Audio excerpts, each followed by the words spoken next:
저희 조코피TV는 인터넷 가전 렌탈 변경 시 현금으로 110만원 당일 지급, 인터넷 끝판왕, 썬팅 필름의 새로운 패러다임을 선사하는 T9 필름 신차 검수부터 장기 렌트 리스까지 모빌리티 서비스의 정수 카스페이스와 함께합니다.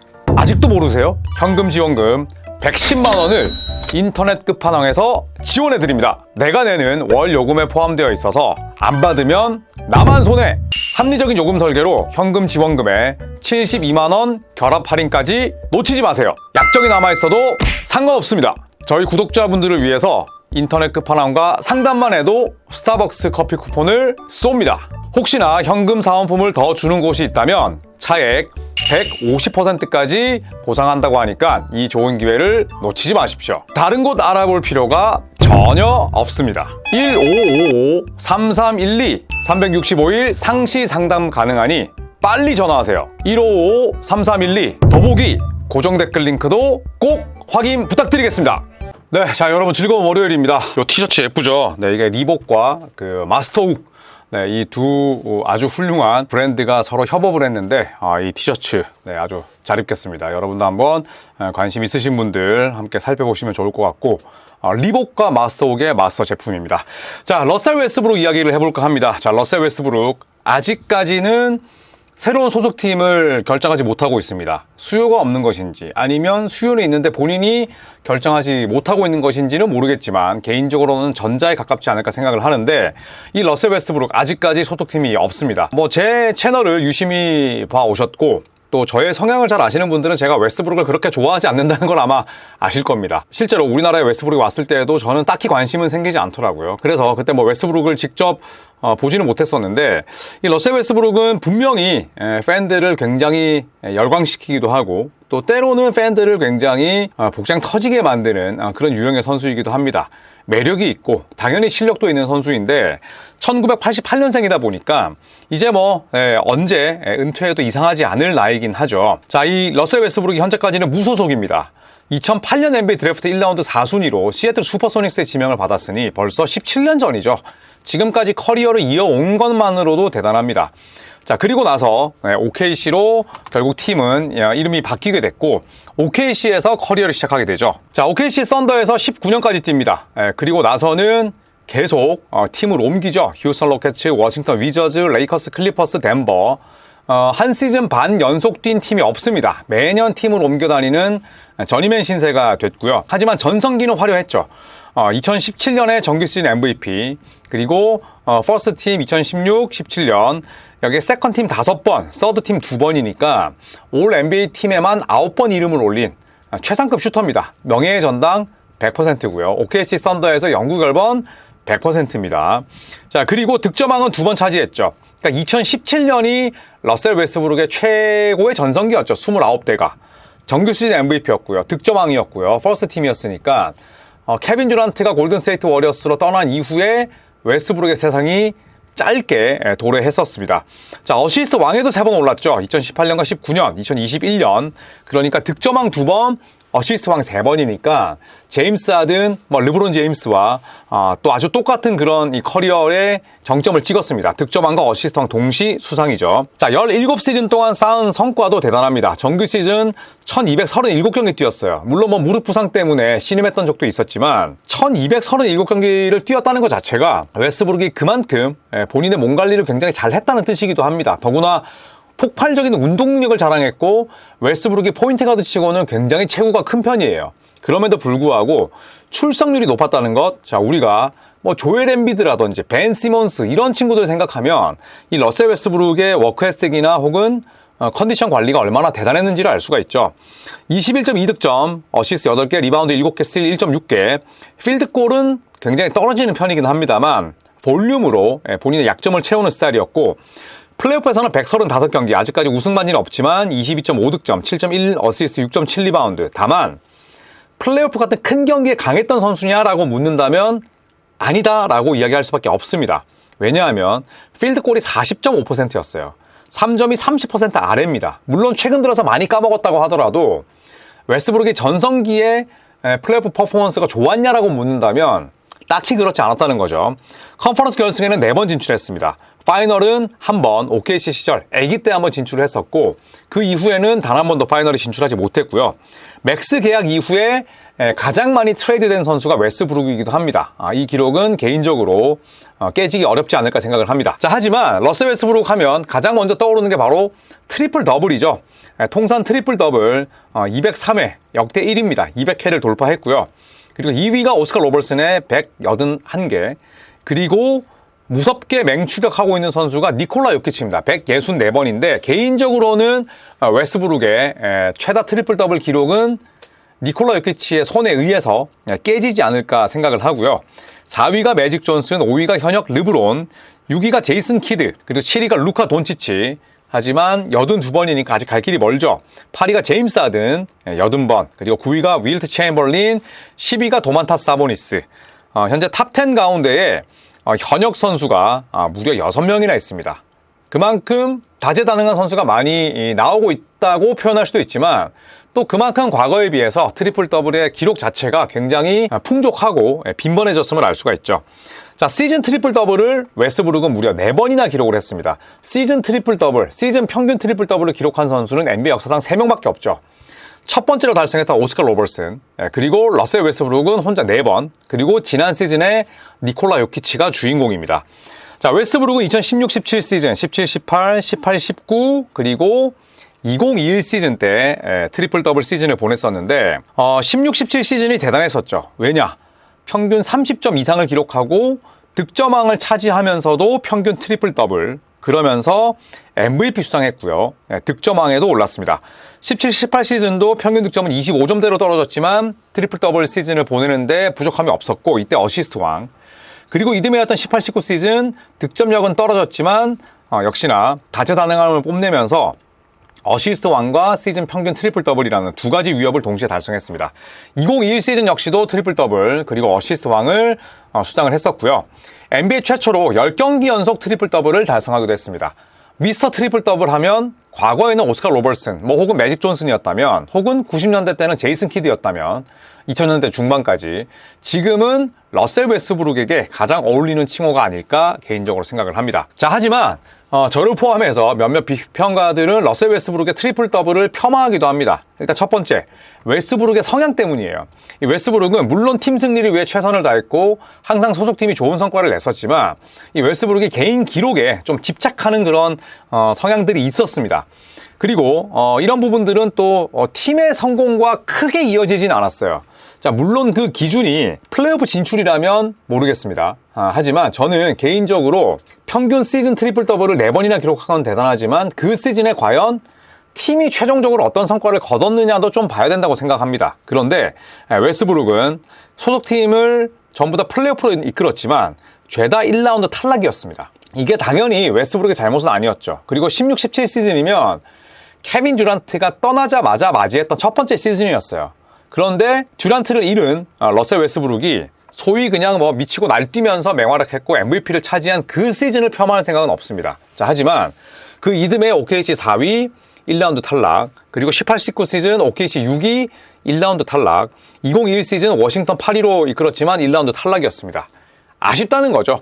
트리플 더블의 가치가 떨어진다, 가치를 훼손시켰다 이런 뜻은 아니고 다만 트리플 더블 시즌과 팀 성적의 괴리감은 분명히 있었다, 이렇게 볼 수가 있겠고, 두 번째는 스탯 패딩. 이것도 첫 번째 그런 비판과 괴를 비슷하게 하는데 경기 결과와 상관없이 스탯을 위한 플레이를 굉장히 많이 하긴 했어요. 예를 들어서 내가 어시스트가 부족해. 그런데 충분히 내가 어택 더 리임을 하거나 아니면 슛을 쏴야 되는 상황에서 어시스트 일부러 올리려고 계속 폭탄 돌리는 장면이 있습니다. 기가 차죠, 그런 거 보면. 또 하나, 동료들의 리바운드 양보하는 장면을 특히나 OKC 시절에는 많이 목격했습니다. 러셀 웨스트브룩이 OKC에서는 왕이었어요. 그렇기 때문에 러셀 웨스트브룩에게만 가는 그런 여러 가지 예외 조항들이 있었죠. 제임스 하든도 그랬고 르브론 제임스도 그랬고 모든 슈퍼스타들이 다 그랬습니다. 지미 버틀러 마찬가지고요. 지미 버틀러는 파이널을 할 때 팀과 따로 떨어져 있어서 다른 그냥 소위 말하는 별장 펜션에서 혼자 지낸 적도 있어요. 이거는 슈퍼스타들이 갖는 특권입니다. 이걸 제가 옹호하고자 하는 게 아니라 그냥 이런 한 팀에서 오래 뛰었거나 그 팀에서 엄청난 영향력이 있는 선수들은 같은 동료들과 똑같은 대접을 받지 않아요. 웨스트브룩 마찬가지입니다. 그런데 이런 것들이 코트 위에서 플레이에서 나오면 곤란한데 예를 들어서 수비 리바운드 팅 튀어요.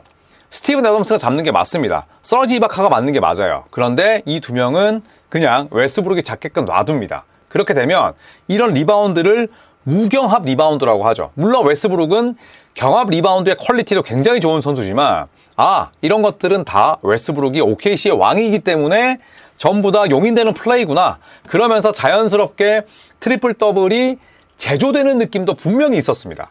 물론 웨스트브룩 대단한 선수고 시즌 평균 트리플 더블이 4번이면 우연일 수가 없죠. 만들어줄 수가 없어요. 하지만 그런 장면들이 있었기 때문에 스스로 좀 가치를 훼손시킨 건 아닌가. 개인적으로 그런 생각은 듭니다. 자, 세 번째는 트리플 더블러이긴 한데 효율성이 너무 낮다. 실수도 너무 잦다. 이런 평가가 많았죠. 그러니까 볼륨에 비해서 효율성은 웨스트브룩이 최전성기에도 떨어졌습니다. 야투 성공률, 3점 성공률이 높거나 ATR이 미친 듯이 훌륭한 수준에 있었던 적은 단 한 번도 없었죠. 자, 그래서 볼륨에 비해서 이 효율성이 현저히 떨어지고요. MVP 그리고 득점왕 시즌이었던 2016-17 시즌도 야투는 42.5%였습니다. 야투 시도는 리그 최다였고요. 3점이 34.3%였는데 이거 웨스트브룩 치고는 대단히 높은 편이죠. 본인의 커리어보다 4%나 높은 거니까. 자, 그리고 커리어의 야투가 43.9%, 그리고 3점은 30.5%고 커리어 평균 실책이 3.9개입니다. 무지막지하게 많은 거죠. 누굴 만나든 간에 내가 평균적으로 턴오버를 4개씩 저지른다면 안정적인 볼핸들러, ATR이 훌륭한 포인트 가드라고는 볼 수 없죠. 그렇기 때문에 그래 트리플 더블 하면 뭐해? 팀은 1라운드에서 지고 본인은 실책 많고 트리플 더블 위한 플레이를 하고 뭐 이런 식으로 이제 폄하가 많이 갔던 것도 사실이고, 저도 어느 정도 동의하는 부분은 있습니다. 자, 그럼에도 불구하고 웨스트브룩은 위대한 선수죠. 훌륭한 커리어를 쌓았고 우승을 제외한다면 잃어볼 거 다 잃어본 선수입니다. 제프 티그가 최근 들어서 굉장히 입을 많이 털고 있는데 웨스트브룩에 대해서 제프 티그가 무슨 얘기를 했냐면 웨스트브룩이 트리플 더블을 너무 평범하게 보이게 만들었다. 디스가 아니라 웨스트브룩이 너무 많이 기록을 하다 보니까 사람들이 트리플 더블을 대단하게 생각하지 않고 그냥 뭐 한 더블 정도로 생각한다라는 뉘앙스가 깔려있죠. 그러면서 포인트 가드인 누군가가 4년 연속 평균 트리플 더블을 기록했는데 실제로 4년 연속은 아니었습니다. 5년 동안 4번이었고 4시즌 연속 평균 트리플 더블을 기록했는데 그게 뭐? 라고 대수롭지 않게 반응을 한다면 그거야말로 어이가 없다. 이렇게 이야기를 했습니다. 이 제프 티그가 러셀 웨스트브룩과 최전성기에 붙어봤고 그리고 같은 포인트 가드이기 때문에 사실은 굳이 웨스트브룩을 이렇게 띄울 필요는 없는데 제프 티그는 분명히 웨스트브룩에 대한 리스펙이 있는 것 같아요. 그리고 제프 티그의 동생인 마키스 티그는 웨스트브룩이 트리플 더블을 너무 자주 달성해서 익숙해진 거다. 웨스트브룩은 트리플 더블이라는 것 자체를 굉장히 당연하게 만들었다. 이런 얘기를 하면서 매일 그 기록을 세웠고 심지어 20 경기를 펼치기도 했다. 20 어시스트 말도 안 되고 20 리바운드도 정말 대단하다. 이렇게 인터뷰를 했습니다. 그러니까 티그 형제는 웨스트브룩이 트리플 더블을 너무 많이 기록을 했기 때문에 사람들이 트리플 더블에 대한 가치를 너무 낮게 본다. 이렇게 지금 이야기를 한 거죠. 실제로 너무너무 대단한 선수다라는 과거에 웨스트브룩과 매치업을 했던 두 명의 이야기였고요. 그렇다면 트리플 더블과 승률의 상관관계는 어땠을까요? 웨스트브룩이 트리플 더블 기록했을 때 소속팀의 정규 시즌 성적은 150승 53패였습니다. 승률 74%니까 대단히 좋은 편이었죠. 내 기록만 챙긴 이미지와는 별개로 성적은 굉장히 좋았습니다. 자, 문제는 플레이오프인데 플레이오프는 정규 시즌의 모든 기록들이 적용되지 않습니다. 다만 그 선수나 팀이 더 높은 곳으로 올라가거나 좋은 성과를 내기 위해서는 정규 시즌보다는 지표가 긍정적이어야 되죠. 근데 그게 어렵기 때문에 결국은 우승하는 선수는 정해져 있고 플레이오프 때 강한 선수도 정해져 있는 거죠. 웨스트브룩만의 잘못은 아닙니다만 웨스트브룩이 트리플 더블 달성했던 플레이오프 경기에서는 6승 6패 승률이 5할로 뚝 떨어집니다. 물론 펴본졌고요. 대부분의 선수들의 기록이 이렇게 낮아질 수밖에 없는데 좀 간극은 있는 편이죠. 자, 이런 웨스트브룩에게 아직까지 손을 내밀고 있는 팀은 없는 것으로 알려져 있습니다. 2-4-2호 시즌이 끝난 이후에 현재 웨스트브룩은 FA 상태고요. 플레이 옵션을 가지고 있었어요. 그리고 덴버 소속이었죠. 내가 만약에 덴버가 마음에 들었고 그리고 지금은 난 돈보다는 내 역할이 중요하다고 생각을 했더라면 웨스트브룩은 플레이 옵션을 옵트인 했을 거예요. 옵트아웃 하지 않고 실행시켰을 겁니다. 그런데 결국에 덴버 너겟에서 나왔고, 많은 이들이 아니 덴버가 그나마 1번이 약한 포지션이고 지난 시즌은 웨스트브룩의 정규 시즌 활약은 괜찮았는데 왜 옵트아웃 했을까라는 이야기가 있지만, 외신을 찾아본 결과 감독이 교체됐잖아요. 감독이 바뀌는 과정에서의 약간의 혼선이 있었고, 왜냐하면 마이크 말론 감독 쪽이었으니까. 그리고 본인의 롤 문제에 대한 그런 약간의 트러블도 있었다고 합니다. 그러면서 결국에는 옵트아웃을 하게 됐는데, 일단 현재는 무적 상태예요. 지금은 적을 둔 곳이 없고, 웨스트브룩에게 관심을 내비치는 팀은 현재 세크라멘토 정도라고 합니다. 뉴욕 닉스도 관심이 있었다고 했는데, 뉴욕은 지금 뭐 조던 클락슨, 야부셀레 데려오면서 로스터를 잘 채웠어요. 근데 문제는 세크라멘토도 지금 로스터가 차 있어요. 그래서 웨스트브룩을 영입하고자 누군가를 내보내야 되는 상황입니다. 근데 어떻게 본다면 가능성이 또 높지 않다고도 볼 수 있죠. ESPN의 팀 맥마운이 웨스트브룩에 대해서 무슨 얘기를 했냐면, 웨스트브룩의 유력한 행선지는 세크라멘토다. 킹스에 합류할 경우 과거에도 그랬듯이 벤치에서 출발할 가능성이 높다. 뭐 당연한 이야기죠. 웨스트브룩을 세크가 영입을 했는데 주전으로 내보내진 않겠죠. 자, 그리고 이 세크라멘토의 스캇베리 단장이 새로 왔잖아요. 몬티 맥네어가 나가고, 이 스캇베리 단장이 뉴욕 닉스 시절 때부터 러셀 웨스트브룩이 FA로 풀렸을 때 엄청난 관심이 있었다고 합니다. 그래서 웨스트브룩을 굉장히 좋아하고 지켜봐 왔던 인물이기 때문에 그 세크라멘토가 웨스트브룩과 링크되는 게 크게 이상하진 않습니다만, 일단은 세크라멘토에 합류한다면 첫 번째 전제 조건이 있어요. 로스터 한 자리를 비워야 됩니다. 그런데 현지에서 무슨 얘기가 제일 많이 나오냐면, 지금 말릭 몽크를 무지하게 세크라멘토가 흔들고 있잖아요. 트레이드 시키려고. 개인적으로 이해는 안 갑니다. 4년 78밀인데 말릭 몽크를 내보내기 위해서 안달이 나 있어요. 그런데 웨스트브룩 영입 위해서는 말릭 몽크를 트레이드로 내보내고 싶어하는 킹스인데, 그게 과연 선후 관계가 맞나 싶기도 하고, 그 다음에 말릭 몽크는 그나마 슈팅이 되는 선수입니다. 그러니까 풀타임 1번을 봤을 때 약점이 많은 선수였고, 그건 세크라멘토가 잘못 쓴 거지, 말릭 몽크는 여전히 주전과 벤치로 오갈 수 있고 또 1번과 2번을 볼 수 있는 자원이에요. 그런데 더마 드로잔, 도만타스 사보니스, 그 다음에 러셀 웨스트브룩, 데니스 슈러더, 난 슈터들, 그러니까 슈터가 아닌 선수들이 이렇게나 많은 로스터에서 그나마 슈팅되는 몽크 내보낸다? 이거 과연 세크라멘토가 맞는 옳은 결정을 하는 것인가라는 질문이 들 수밖에 없고요. 이와 별개로 세크라멘토가 웨스트브룩을 영입한다면 일단 세크라멘토는 웨스트브룩을 데니스 슈러더의 백업으로 쓰겠죠. 만약에 말릭 몽크를 킵한다면 말릭 몽크와 뭐 벤치 세컨 유닛으로 쓰던지, 아니면 몽크가 1번으로 나온다면 웨스트브룩은 당연히 말릭 몽크의 백업이 되는 거고, 그리고 만약에 세크라멘토 유니폼을 입는다면 캘리포니아 주에서 세 번째 구단 소속이 됩니다. 골든스테이트 워리어스를 제외한 나머지 팀들을 모두 다 뛰는 거죠. LA 레이커스, LA 클리퍼스, 세크라멘토. 캘리포니아 주에는 총 4개 팀이 있잖아요. 클리퍼스, 레이커스, 골든스테이트, 세크라멘토. 텍사스 주는 3개죠. 샌안토니오 스퍼스, 휴스턴, 댈러스. 플로리다 주 뭐 2개. 올랜도, 마이애미. 뭐 이런 식인데, 제 기억이 맞다면 99.9% 맞을 것 같긴 한데, 캘리포니아 주 4개 팀에서 모두 뛴 최초의 선수가 있어요.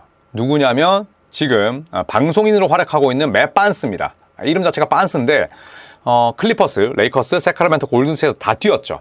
근데 만약에 웨스트브룩이 세크라멘토 뛴다면 캘리포니아 주에서 4개 팀이 있는데 총 3개 팀에서 뛰게 되는 그런 선수가 된다는 거. 그리고 웨스트브룩이 세크의 유니폼을 입는다면 지난 7시즌 동안 6개 팀의 유니폼을 수집하게 됩니다.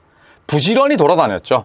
OKC를 떠나고 나서는 거의 매 시즌 트레이닝 캠프를 다른 팀에서 시작을 했습니다. 워싱턴, 그 다음에 휴스턴, 워싱턴, 레이커스, 클리퍼스, 덴버, 세크가 될지 함께 지켜봐야겠죠. 러셀 웨스트브룩은 뭐 현대 농구에서 굉장히 매력적인 포인트 가드죠. 신장이 큰데 폭발적인 운동 능력을 지니고 있고, 그리고 뭐 플레이를 펼치는 도중에 보여주고 있는 뭐 의지라든지 뭐 에너지, 이런 부분들은 굉장히 매력적입니다. 하지만 또 나이가 들면서 그만큼의 단점들이 많이 도드라지고 있는데, 과연 웨스트브룩이 소속팀을 찾을 수 있을지 함께 지켜보시고, 또 여러분이 생각하시는 이 트리플 더블의 가치, 또 이런 가치의 변화, 이런 것들에 대한 또 의견을 남겨주시면 재밌게 읽도록 하겠습니다.